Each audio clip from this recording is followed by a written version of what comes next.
Should you build wild main? Short answer, probably no. Long answer, this entire video. ワイルドメインイボナレッドパイン騎士団の野草騎士だ。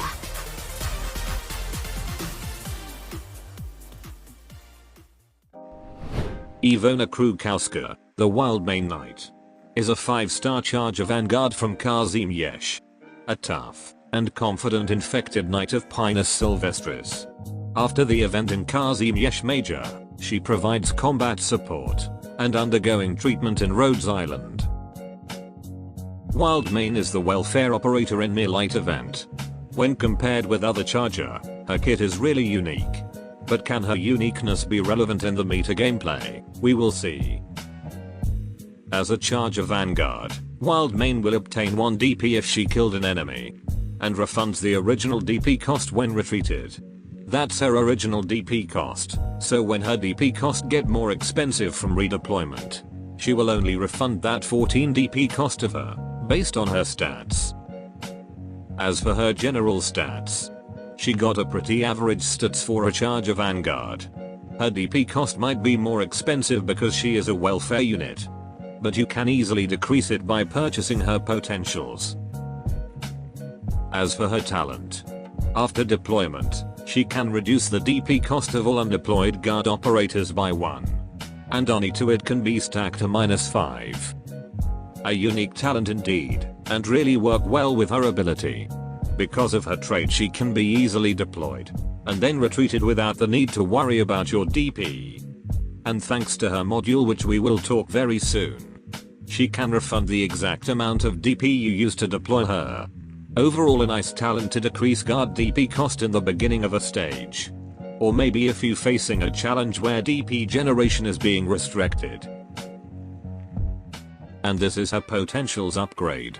Well, pretty much like other welfare potentials, but she got an extra DP cost reduction. That should make her DP cost like Wagner, a 4-star charger vanguard, and will suit her multiple redeployment gameplay. And since she's a welfare unit, you can easily buy her potentials in event shop. And this is her module upgrade.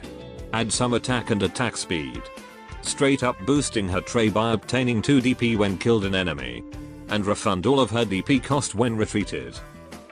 This can be useful since her ability encouraged player to deploy her multiple time.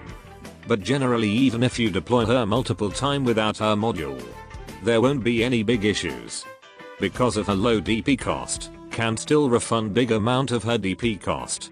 And not to mention if you bring along other DP printing vanguard. And yes, the ability to obtain 2 DP from the module is nice. But better not to rely this archetype to gain DP. Overall this module is nice upgrade for her, but not necessary to unlock. Moving to her skills, her first skill. A passive skill where after her deployment, she will gain an increased attack speed. She already got a quick attack speed. At M3 she can attack enemy every 0.4 seconds. The quick attack speed is really useful to kill low def mob in the beginning of a stage. This skill can provide a high DPS that may allow her to generate lots of DP. You are encouraged to retreat her when the skill is over, and deploy other unit, notably a guard with a reduced DP cost thanks to her talent.